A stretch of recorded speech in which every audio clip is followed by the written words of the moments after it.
Hola, buenas tardes. Bueno, este es el vídeo que os dije que os iba a mandar, ¿vale? Para poder completar un poco la explicación del otro día acerca de los cálculos de los parámetros de centralización y dispersión, ¿vale? Ya vimos que, como estáis viendo aquí ahora mismo, que cuando son pocos datos, 10, 12 datos o lo que sea, son fáciles de hacer mediante las fórmulas que vienen aquí, que están muy abreviadas, digamos, ¿no? Sin embargo, cuando empezamos a tener muchos datos, ¿vale? Es conveniente realizar una serie de tablas, ¿vale? De gráficas, que serían bueno, las gráficas, o sea, las tablas que ya vimos en el tema pasado, ¿vale? De frecuencia, donde se ordenan los datos según el dato en sí y la frecuencia que se da. Con eso que vamos a poder obtener, pues el sumatorio total de datos, ¿vale? De una manera mucho más rápida, ¿vale? Puede parecer más lenta, pero al contrario, mucho más rápida. Entonces, eso va a hacer que, por ejemplo, para parámetros como fundamentalmente la media, ¿vale? En centralización y la desviación típica, que son las dos más importantes, como vamos a ver en el tema este, se van a hacer de una manera mucho más rápida, ¿vale? Entonces, pues pasando a la página, vemos que aquí te viene una tabla donde, la tabla de frecuencia, donde te están ejemplificando notas de 33 alumnos en una clase en el último examen, ¿vale? Donde te dice que, por ejemplo, de 4 a 9, pues sacaron un 4 una persona, un 5 10 personas, un 6 14 y así mucho, ¿verdad? Entonces, eso significa que ¿cuántos puntos en total sacaron? Pues 1 por 4, 10 por 5, 14 por 6, ¿vale?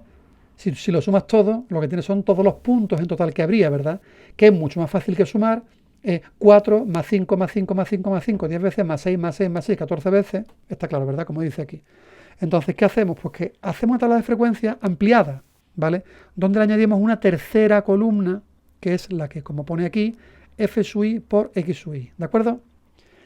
Eso se obtiene multiplicando primera por segunda columna. 4 por 1, 4. 10 por 5 por 10, 50. 6 por 14, 84. Y así mucho, ¿verdad? Entonces, si tú sumas toda la columna esta, ¿vale? La tercera columna, te sale el sumatorio de todas las frecuencias por todas las x, todos los valores, ¿verdad? Y si tú sumas también todas las frecuencias, que es lo que obtienes, el sumatorio de frecuencias, que no es más que el número total de datos, ¿verdad? O sea, 33 personas que han sido las que se ha consultado, ¿verdad? Entonces, la fórmula de la media ya deja de ser la fórmula de antes, ¿vale? Que antes poníamos que media era igual a sumatorio de x sub i entre n, ¿verdad? Pues ahora, esa n es todas las frecuencias, evidentemente, ¿vale? Y x sub i, pues son todas las frecuencias por cada uno de esos valores, ¿de acuerdo? Con lo cual lo hace mucho más sencillo, ¿verdad? Entonces aquí la media sería pues 189 entre 33, ¿vale? Una media de 6. Evidentemente es mucho más sencillo que si hubiéramos sumado todas las notas y dividido entre 33, ¿verdad? Bien, la segunda que vimos era la división típica, que dijimos que también era muy importante, ¿vale? ¿Qué ocurre en la división típica? Que antes decíamos que la formulita era sumatorio de, y te ponía directamente, bueno, te ponía, eh, perdón, la vuelvo a escribir, ¿vale? Decía que la división típica era la raíz cuadrada, ¿vale? De el sumatorio de x sub i menos x media al cuadrado partido de n, ¿no? ¿Qué ocurre? Que esa n, como hemos dicho, sería la suma de todas las frecuencias, ¿vale? Como bien ya ponen la fórmula nueva, se podría decir. Y ahora, ¿qué ocurre? Que como es posible que algún dato se repita varias veces, ¿vale? Por ejemplo, antes el 5 se repite 10 veces, el 6 14 veces, pues en vez de poner el x sub i menos x media 14 veces, multiplicamos por la frecuencia, que es lo mismo. Entonces, veis cómo la fórmula ya se adapta a esta que está aquí, ¿vale? Donde efectivamente el denominador ahora ya no es n, es sumatorio de frecuencia, y el numerador, en vez de ser sumatorio de x sub i menos media al cuadrado, es sumatorio de f sub i por x menos tal, tal. Pero también dijimos en la página anterior que esa fórmula no era la más adecuada. ¿Por qué? Porque habría que hacer muchas operaciones. Entonces, esa fórmula en realidad equivale a esta misma de aquí. Eso tenéis que hacer un acto de fe porque la demostración es bastante más compleja, ¿vale? Y utilizamos esa segunda fórmula para hacer los cálculos. Es mucho más sencilla, mucho más rápida de hacer, ¿vale? Por tanto, en este caso, la fórmula pasaría a ser, en vez de sumatorio de las x sub i al cuadrado, le metemos también la frecuencia, ¿vale? Y con eso ya pues completamos más la fórmula. ¿De qué manera podemos mecanizar esto, como hicimos antes con la media? Pues si antes en la tablita había ya 3 columnas, ahora va a tener una cuarta columna, ¿vale? Primera era x sub i, segunda f sub i y la tercera f sub i por x sub i. Pero me hace falta f sub i por x sub i al cuadrado, ¿vale? Porque son los numeradores, digamos, de la raíz cuadrada, ¿verdad? ¿Qué pasa entonces? Pues que únicamente lo que tendremos que hacer es multiplicar la primera columna, que es x sub i, directamente por la tercera. X sub i por f sub i por x sub i es como decir f sub i por x sub i al cuadrado, como podréis entender, ¿verdad? Entonces, al multiplicar primera por tercera, me sale la cuarta, que salen 16, 250, 504, en fin, todos estos valores que están ahí, ¿verdad? Y ahora, al final del todo, ponemos el sumatorio de f sub i por x sub i al cuadrado, que me sale 1224, ¿vale? Así tenéis la información mucho más clara, mucho más evidente, ¿vale? Y a la hora de hacer los cálculos, pues lo estáis viendo mejor, ¿verdad? Entonces, desviación típica, en este caso sería pues la raíz de 1224 entre 33, que es la suma de todas las frecuencias, menos 6 al cuadrado. ¿El 6 de dónde viene? De la media que la hemos calculado antes, ¿vale? Que sería el 198, que es la suma de todas las x sub i por la f sub i, entre 33, que sale 6, ¿de acuerdo?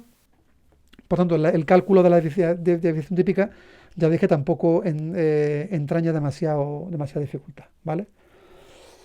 Bueno, a la hora con los problemas que voy a mandar, también tener en cuenta que si los datos están agrupados, como dice aquí, en intervalos, ¿vale? ¿Qué significa en intervalos? Pues que hay veces que los datos no son un dato fijo, sino es, como dice aquí, peso de 50 a 58, de 58 a 66, etcétera, etcétera. Cuando son intervalos, recurrimos al número que se denomina marca de clase, que la marca de clase es la media de ambos valores, ¿vale? 54 en el primer caso, en el siguiente sería la media de 58 y 66, ¿vale? Que tú pues, lo calculas, pues tú dices directamente 58 más 66, lo divides entre 2 y te sale 62. O sea, aquí sería un 62, ¿vale? Los demás ya lo hacéis vosotros, ¿vale? Entonces, la única salvedad que tiene este problema es que tendríais que hallar las marcas de clase para hacer la tabla. Bien, pues esto sería en cuanto a lo que es el cálculo de media y frecuencia con cálculo, o sea, con tablas de frecuencia, ¿vale? El punto 3 lo saltamos porque sería con calculadores. Las calculadoras son cada una diferente y sería muy complicado explicar, ¿vale? Entonces, pues, si queréis mirarlo, pero que no tiene más. Y ahora lo que vamos, que es un punto importante, que es, bueno, ¿para qué me sirve aquí la media y la desviación típica? Que es una cosa que yo he dicho que existe, que lo calculo, pero ¿para qué me sirve en realidad? Bueno, me sirve porque la desviación típica es una medida que de por sí me habla de si están muy dispersos o no los datos, ¿vale? Ya vimos el otro día con lo de Villarriba y Villabajo, ¿vale? Que hablábamos de las edades de los jugadores de equipos de fútbol, que la media era la misma en los dos casos, era 21, ¿no? Sin embargo, en el primer caso ya intuís que 21 es un dato que representa de verdad, porque casi todos están cerca de 21, mientras que en el caso de Villabajo están casi todos lejos de 21, ¿vale? Entonces, aunque la media sea la misma, no es igualmente representativa. ¿Y eso cómo lo vemos? Pues porque la desviación típica, en el primer caso, me saldría, si la calculáramos, que no vamos a hacerlo ahora, sale 0,88 y en el segundo sale 2,62. Entonces, a mayor desviación típica, ¿vale? Mayor dispersión hay de datos y a menor desviación típica hay menor dispersión. Están más agrupaditos, digamos, con respecto a la media. ¿De acuerdo? Aquí, por ejemplo, viene un resuelto, una cosa que es muy sencillita, que te vienen pues horas semanales que estudian los alumnos de 4 clases, ¿vale? 2 primeros y 2 terceros, ¿vale? Sale 8,2 y 8, 12,5 y 13,4, ¿vale? Y desviaciones típicas 0,8, 2,5, 2,3 y 1,2. Evidentemente, a primero A y B van a corresponder la 1 y la 3, porque la media está claramente por ahí, ¿verdad? Están, digamos, cerca de 8. Y las otras dos, obviamente, son la 2 y la 4. Sin embargo, de la 1 y la 3, ¿cuál será la que tiene desviación de 0,8 y cuál la de 2,5? Pues 0,8, evidentemente, sería, o sea, el primero A va a ser el 3, como dice aquí, ¿verdad? ¿Por qué el primero A es el 3? Porque el 3 es el que tiene menos dispersión, están más agrupaditos, ¿verdad? Más apiñados con respecto al 8. Mientras que en el caso 1 están un poquito más dispersos, sale una desviación de 2,5, sale mayor, sencillamente. Y en tercero A estamos en las mismas, ¿verdad? En tercero A sale 2,3, significará que están más dispersos, luego tercero A corresponderá a la 2, ¿vale? Porque de las dos gráficas, 2 y 4, ¿vale? Las dos están más dispersas porque están como más, más planos resultados, digamos, ¿no? ¿Vale? Bien, y ya lo último del tema, son cosas muy rápidas de ver, como veis, y tampoco tiene mucha dificultad. sería el coeficiente de variación. ¿Para qué me sirve a mí esta cosa que vamos a decir ahora qué es lo que es? Pues me sirve para comparar dos cosas más diferentes, porque si tú has comparado equipos de fútbol de Villarreal y abajo, hablamos de cosas muy parecidas, con datos que van a salir muy parecidos. Sin embargo, si tú comparas, por ejemplo, los pesos de los toros de lidia de una ganadería y los pesos de los perros de una exposición canina, como comprenderéis, son datos muy diferentes unos de otros. Los toros de lidia pesan muchísimo y los perros pesan muy poco, ¿vale? Entonces, ¿qué ocurre? Que con los datos de los toros de lidia decimos que son 500 kilos de media y desviación de 40 kilos, ¿vale? Mientras que la exposición canina, la media es de 20 kilos y la desviación es de 10 kilos. Claro, con esos datos y con lo que hemos dicho anteriormente, lo primero que diríais es, pues los que más se dispersan son los toros, porque los toros tienen, tienen una desviación de 40 y los otros de 20 y es mayor. Aparentemente sí, sin embargo no es así. ¿Por qué? Porque lo que vamos a ver es cuánto representa 40 kilos con respecto a 500 kilos, ¿vale? Entonces, 40 con respecto a 500, ¿vale? Ese cociente es lo que vamos a llamar coeficiente de variación, ¿vale? Entonces, el coeficiente de variación, el CV este que pone aquí, es el cociente entre ambos parámetros, ¿de acuerdo? Entonces vemos que, por ejemplo, en los toros sería 40 entre 500, que sale 0,08, mientras que los perros sale 10 entre 20, que sale 0,5, ¿vale? Esto sería en tanto por uno. Si lo pasamos a tanto por ciento, sería 8% y 50%. Entonces lo que nos sale es justamente lo contrario, ¿vale? 10 kilos con respecto a 20 es muchísimo, significa que hay mucha variación, ¿vale?